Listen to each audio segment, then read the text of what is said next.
Well, we'll kick off the day now with the presentations, which is what you're all here to listen to. So first up, I'd like to welcome Brent Morton to the floor. A little bit about Brent. After growing up on a family farm in New South Wales and going to school in Wagga, he completed an apprenticeship in automotive engine reconditioning with Repco. Still a strong passion for ag, he started working around different parts of Australia with various ag contracting businesses, gaining knowledge and further insight into the ag sector. In 2007, he bought a 1,500-acre cropping enterprise locally where he farms sustainable and precision ag methods.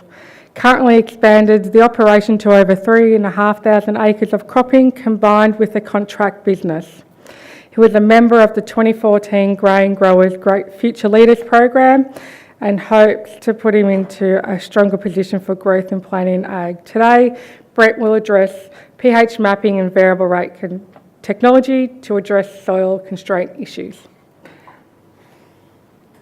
Thank you, Nicole and Robin, for inviting me to do this to start with. And you've done some research, Nicole, because I didn't give you any of that information, so I don't know where you've come that well.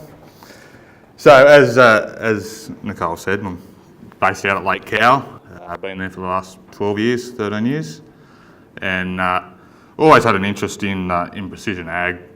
Travelled around Australia, worked in most states contracting, and along that you pick up a few pointers and you work on farms and you think, oh, that works really well, and you try and take it back and implement it at home. So that's actually obviously my setup, spreading out the road towards Ungary, past Ungary. That's me. That's just a few people who have probably already seen this couple of things, but I've just done a course, and that rings true, that timing is still the best and cheapest way to improve your yields. Precision's not always going to be there unless you get that side of it right. Precision ag's not precise, it's just more accurate. So you're not always going to get everything right, but if you can do those couple of things right, you're halfway there. So that's out at Lake Cow, cropping wheat, barley, canola, and had a double in chickpeas last year and favour beans the last couple of years. I'm not sure if I really want to do chickpeas the way they're going at the moment. And favour beans, just the market it's too hard to get into, so great for the soil, but not great for the income. So I got into this, and as I said, I've always had a background in it, like doing it, and if you don't enjoy doing it, you probably won't push yourself to try and go harder. So it's the same with everything. If you don't enjoy doing it, you won't try and go harder with it.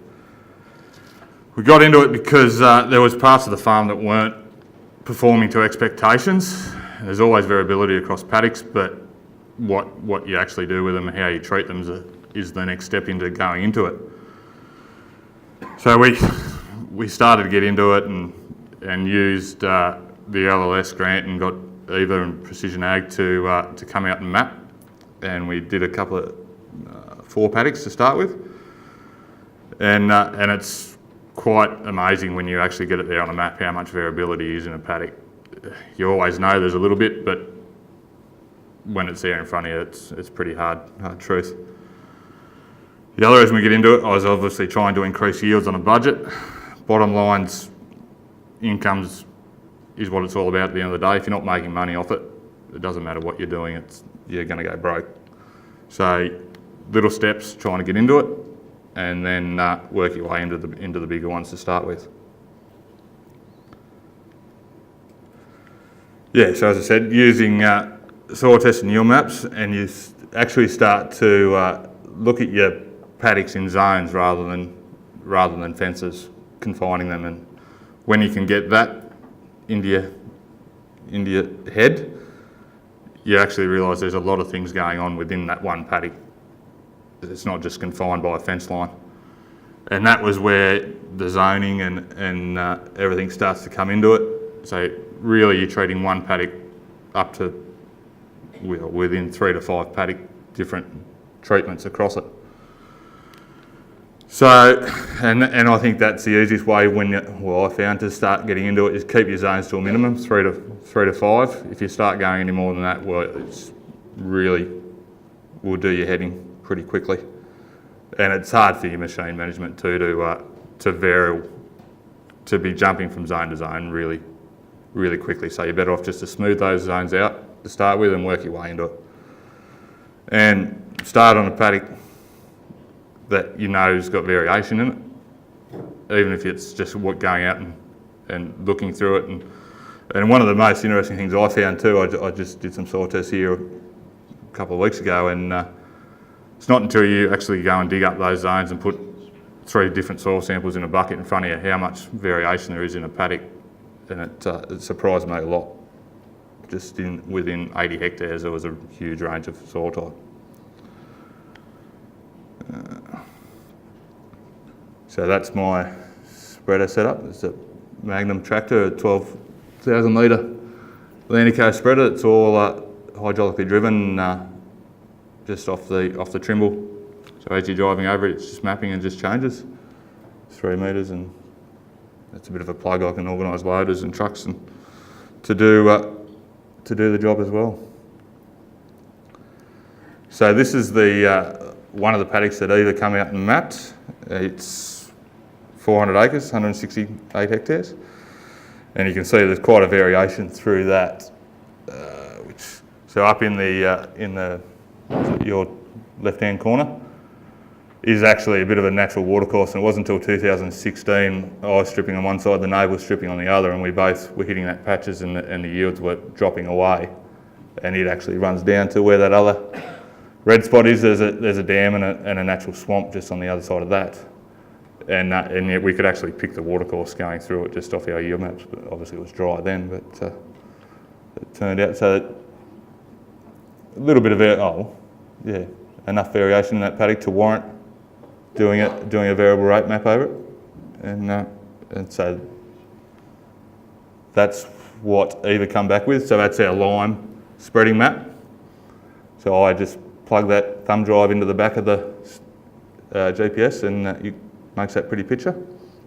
As you're driving across, you just see on your screen, just changes the rate. So I worked out if I was to do a 2-tonne flat rate spreading of lime over that at $60 a tonne, it would have been just over 20 grand and 336 tonne of lime.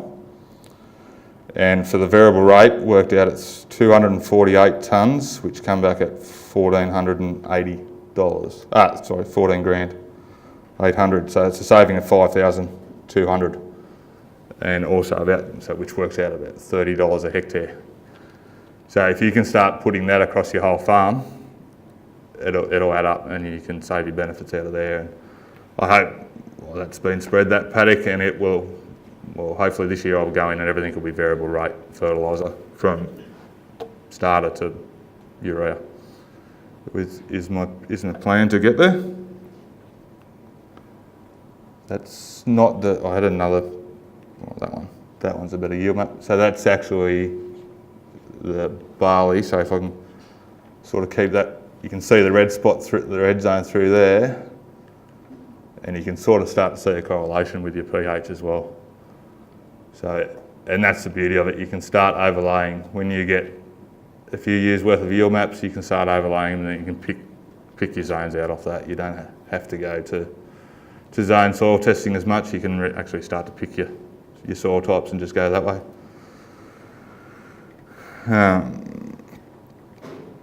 A few excuses why you hear that people don't do it is that we've never done it that way, and we're still here. I think if you're going to take on that perception, you probably won't be there for too much longer with the way things are going. We're not ready for that or set up for it. Well, there's grants around. There's lots of people that can help you to do it and get there, and you'd be surprised when you actually start looking into it, what you've got on your farm that you can actually adapt to go, and what it costs. It doesn't cost a lot to work your way into it. Doing okay without it, well, that's probably the same as we've never done it that way, or it costs too much. Same thing. It's surprising when you actually start getting into it.